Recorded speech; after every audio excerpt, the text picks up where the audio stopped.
High বন্ধুরা, আমি সুলেখা বলছি। বন্ধুরা, আজকের এই গল্পটি সম্পূর্ণ শুনলে তোমাদের ওটা আর স্থির থাকবে না, কথা দিচ্ছি। শেষে গিয়ে তোমাদের ওটা অনেক হালকা লাগবে। তো চলুন আসল গল্পে চলে যাই। আমি আমার চাচিকে খুব ভালোবাসতাম এবং তিনি আমার সব কথায় বিশ্বাস করতেন। তিনি দেখতে অনেক সুন্দর ছিলেন। আমি তার রূপের প্রেমে পড়ে যাই। গায়ের রং ছিল ফর্সা, একটু স্বাস্থ্যবান, যা তাকে আরও সুন্দর করে তুলেছিল। চাচির শ্বশুরবাড়িতে প্রথমে ঘুমটা পড়ে থাকতেন, কিন্তু সময়ের সাথে সাথে ভাই বোন ভাগ্নেদের সাথে বন্ধুত্ব গড়ে উঠতে থাকে। চাচি আর চাচা সবাই একসাথে থাকতে শুরু করলেন এবং সবকিছু স্বাভাবিক হয়ে গেল, এমনকি ঘুমটা দেয়া বাদ দিয়ে দিলেন। আমার চাচি যখন বিয়ে করে বাড়ি এলো, তখন আমি তাকে আমার চাচির মতো ভাবতাম, কারণ তার সাথে আমার বয়সের পার্থক্য খুব বেশি ছিল না। নতুন কেউ বাড়িতে এলে সে খুশি হতো, উত্তেজিত হতো এবং তার সাথে আরও কথা বলতো। পুরো বাড়িটাও সে সুন্দর করে তুলত এবং তার কথা বলার মধ্যে একটি বিশেষ আকর্ষণ ছিল। সে রান্নাঘরে দাঁড়িয়ে কাজ করছিল, আর যখনই সে কিছু চাইত আমি তা এনে দিতাম। আমরা হাসতাম, ঠাট্টা করতাম, লুডু খেলতাম, কখনো একসাথে বসে চা পান করতাম, আর আমি তার দিকে চেয়ে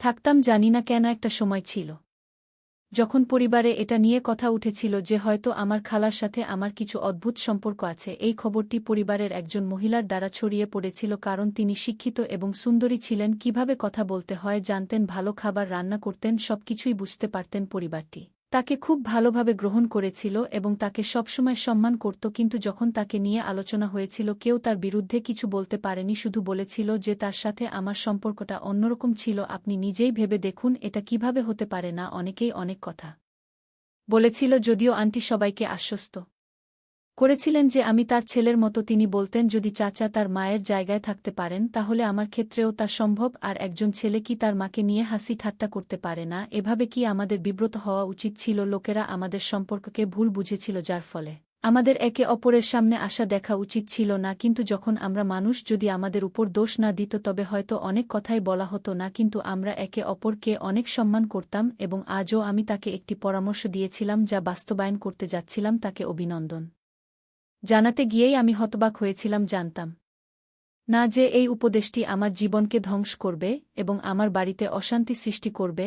আমার নাম শ্রাবণ, আমার পরিবারের আমি যুবক এবং সবচেয়ে শক্তিশালী। সবাই আমাকে বিশ্বাস করত। লোকে বলতো যখনই কোনো কাজে বিয়ে হতো সব কাজ আমার হাতে তুলে দেওয়া হতো। তারা জানত শ্রাবণ যদি কাজে মন দেয় তাহলে তা সফল হবেই। প্রত্যেক পরিবারে এরকম একজন সদস্য থাকে এবং আমার এক বোন ছিল। আমি, আমার বাবা মা এবং আমার বোন সবাই একই গ্রামে এক বাড়িতে থাকতাম। যদিও তার স্বামী আর নেই, একটা ছেলে ছিল যার নাম ছিল সাজু। সে নিজের জগতে মগ্ন থাকত। সাজু আমার থেকে ছোট ছিল। একবার আমি আমার চাচির বাড়ি গিয়েছিলাম। সেদিন আমি বললাম, চাচি তুমি এত সুস্বাদু খাবার রান্না করেছ। আমি মুগ্ধ, তার খাবার সত্যিই অসাধারণ ছিল। এরপর থেকে আমি ইচ্ছে করেই তার বাড়িতে যেতাম, শুধু তার রান্না করা খাবারের জন্য। আমি অজুহাত খুঁজতাম যেন তার বাড়িতে খাবার খাওয়ার সুযোগ পাই। একদিন খাওয়ার পর সারা সপ্তাহ তার কথা মনে হতো, কিন্তু আমার মা বলতেন তোমার চাচির সাথে বেশি মিশো না। চাচা থাকলে কথাই অন্যরকম হতো। মা বোঝাতেন যখন কারো বাড়িতে বোন থাকে, কোনো লোক তার বাড়িতে যায়, কিন্তু তোমার চাচা নেই, তার স্ত্রী আর ছেলের সাথে তোমার সম্পর্ক কি? হ্যাঁ, তার ছেলে, তোমার ভাই, মাঝে মাঝে দেখা করো, কিন্তু তার বাড়িতে যাওয়ার দরকার নেই। ৪ ঘন্টা বসে থেকে কি লাভ? না বলতেন। আমার চাচির সাথে আমার সম্পর্ক যেন ভুলে যাই। আসলে আমার চাচা বয়সে বড় ছিলেন এবং চাচি আমার থেকে প্রায় ১-০-১-২ বছরের বড় ছিলেন। আমি বলতাম, তুমি জানো, পরিবারের একজন মহিলাও বলেছিলেন আমার চাচির কট্টর শত্রু ছিলেন তোমার চাচি, এবং পুরো পরিবার জানে তিনি কখনো ভালো কিছু করেননি, সবসময় অন্যের চরিত্র নিয়ে কথা বলতেন। মা বলতেন সে সাধারণ মহিলা নয়, সে তোমার চাচি। এখন আর তোমার ওখানে যাওয়া আমার ভালো লাগছে না।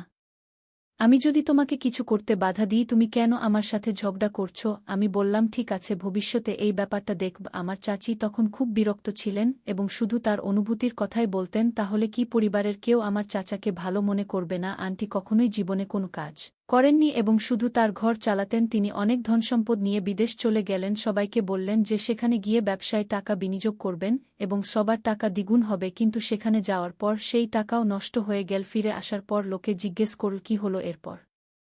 তিনি মারা গেলেন।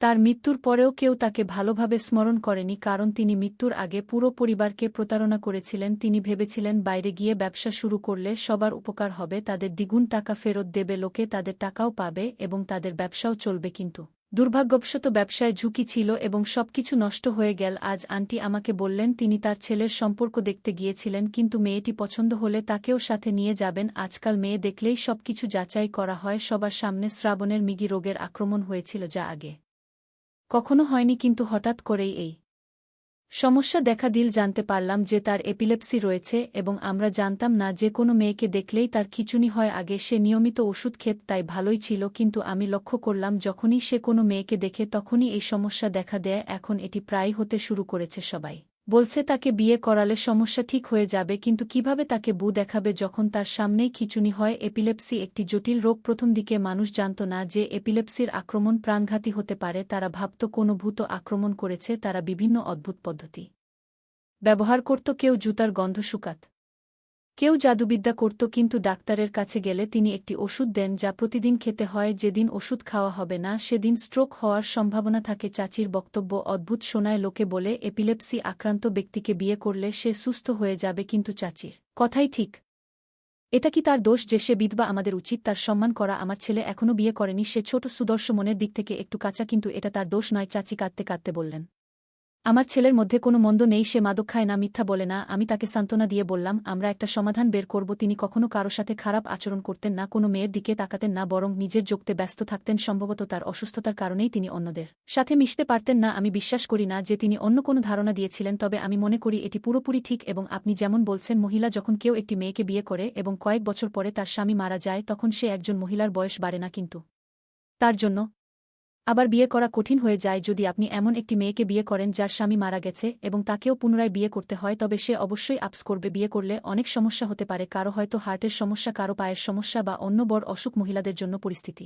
কেমন হবে বেঁচে থাকাও জেন এক প্রকার রোগ এবং এর অদ্ভুত ব্যাপার হলো হঠাৎ কিছু হলে লোকটি ভয় পায় এবং ভাবে হয়তো পাগল হয়ে গেছে বা কোনো অশরীরী শক্তির কবলে পড়েছে কিন্তু এটা আসলে এক ধরনের রোগ ওষুধ খেলে সব ঠিক থাকে আপনার ছেলেকে এমন একটি মেয়ের সাথে বিয়ে দিন তাহলে সে তার দেখাশোনা করবে এবং আপনার সংসারও দেখবে আজকাল একটি মেয়ে অনেক কষ্টে বিয়ে করে এবং বিধবা হলে পুনরায় বিয়ে করে এই দ্বিতীয় সুযোগটি তার জন্য বিশেষ এবং তিনি এটি কোনো কারণে হারাতে চান না যেমন কোনো মহিলার ক্ষেত্রে হয় তৃতীয়বার বিয়ে করা সবথেকে কঠিন কাজ তাই যদি কেউ জানে যে তার সঙ্গীর স্ট্রোক হয়েছে তাহলেও তার অসহায়ত্বের সুযোগ নিয়ে বাঁচা কঠিন কিন্তু অন্তর থাকার মতো একটি ছাদ পাবে আমার খালা অবাক হয়ে বললেন তুমি কি এমন কাউকে পছন্দ করছো আমি নিজেকে বলছি না তবে তুমি নিশ্চয়ই তাদের মধ্যে একজন যারা কোনো নারীকে সহজে ভালো মনে করেন না তিনি বললেন আমার ছেলে অসুস্থ হলে তার কি দোষ যে তাকে শাস্তি দিতে হবে একজন মহিলার স্বামী মারা গেলে সেই মহিলার কি দোষ আমার খালা রাগান্বিত হয়ে বললেন তুমি ঠিক বলছো কিন্তু আমার মন কিছুতেই মানতে চাইছে না আমি কয়েকদিনের জন্য শহরে যেতে চাই তাকে সাথে নিয়ে যাচ্ছি সেখানে গিয়ে ভাবব কি করব মেয়েটি বল নিজের খেয়াল রেখো তুমি আমাকে অনেক সমর্থন করেছ যদিও আমি জানতাম তোমার মা এটা পছন্দ করবে না তিনি অবশ্যই তোমাকে বাধা দেবেন আমি তোমার মায়ের সাথে কোনো খারাপ সম্পর্ক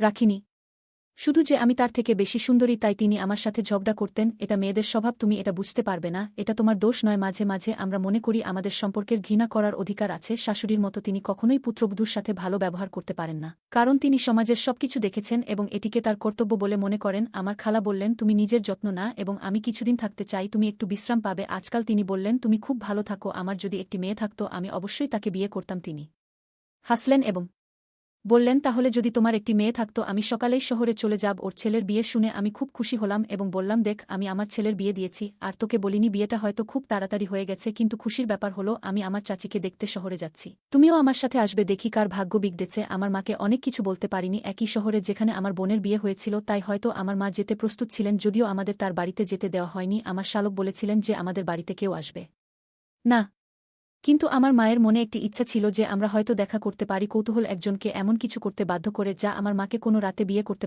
পারে না বা তার বউয়ের সাথে দেখা করতে আসতেন কিন্তু মেয়েটা কেমন আছে তাই তিনি যেতে রাজি হলেন ওই শহরে আমার মামার বাড়িটি দেখে মনে হলো বিয়েটা হয়েছে আমরা ভিতরে ঢুকলাম এবং তারা আমাদের বসার ঘরে বসিয়ে দিল এই চাচি আসার পর তাকে খুব সুন্দর এবং খুশি দেখাচ্ছিল আমি তাকে অভিনন্দন জানালাম এবং মাও বললেন আসুন আমাদের ছেলের বিয়ে হয়েছে এখন ভগবান ভবিষ্যতের মঙ্গল করুন আমি আন্টিকে অভিনন্দন জানালাম এবং বললাম যখন আপনি আমাকে আমার বোন এবং তার স্বামীকে পরিচয় করিয়ে দিলেন আমরা দুজনেই হতবাক হয়ে গেলাম কারণ আমরা জানতাম না আমরা জিজ্ঞেস করলাম এসব কি হচ্ছে এটা কিভাবে হতে পারে যখন আমাদের চাচি বলেছিলেন যে আপনার বোনের স্বামী মারা গেছেন কিন্তু তার শ্বশুরবাড়ি তাকে কাজে লাগাতে রেখে দিয়েছে আমি বিষয়টি জানতে পেরে তাকে সাহায্য করার কথা ভাবলাম তিনি বললেন এ বিষয়ে কাউকে বলবেন না তারা খুব বিপজ্জনক তবে আমার ভাই পুলিশে আছে তার সহায়তায় তাকে সেখান থেকে বের করেছি তারপর থেকে সে এখানেই থাকত কিন্তু তখনও আমি তাকে আমার ছেলের সাথে বিয়ে দিয়েছিলাম একজন মহিলা হিসেবে সে তার যত্ন নেবে আজ তাদের বিয়ে হয়েছে এবং ঈশ্বরকে ধন্যবাদ এই বোনটি আমার আসল বোন ছিল না সে আমার প্রথম স্বামী যে মারা গেছে তাই সে আমার আসল বোন ছিল না এবং সে শ্রাবণের আসল কাজিনও ছিল না সেই দুষ্ট লোকের খপ্পরে পড়ে তাকে বিয়েও করিয়ে দিয়েছি না হলে এই